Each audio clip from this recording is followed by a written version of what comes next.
It helps New York grow stronger, just even in terms of its infrastructure and everything, in terms of subways and all of that. And most importantly, I think in terms of security, 9/11 helped to reinvent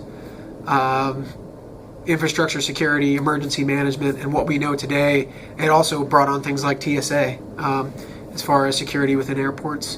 So it really redefined us as a nation and how we handle transportation. How do we handle response to events like this?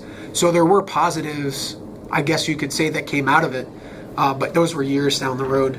I think the initial positives were just that real, like, raw emotion of, like, New Yorkers and even the rest of the country binding together to support each other. As far as, for me personally, some positives that came out of 9/11, it completely rerouted my life.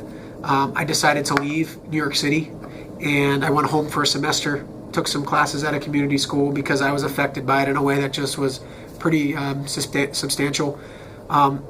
I made a decision that I wanted to go into some type of emergency management, police or fire type career. And that 9/11 really kind of reshaped my whole career path.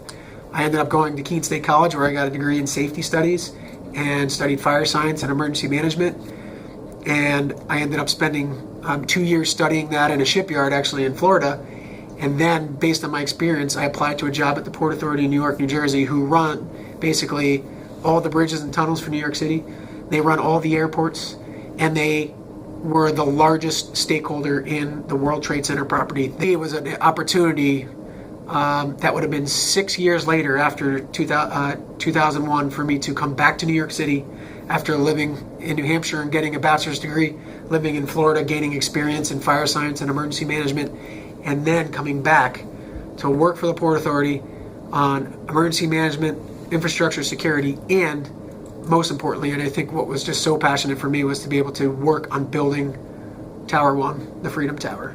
And I got to see it through to floor number 32, actually erected and built to that level. So really it was cool to have just a small part in the rebuilding of such a special place.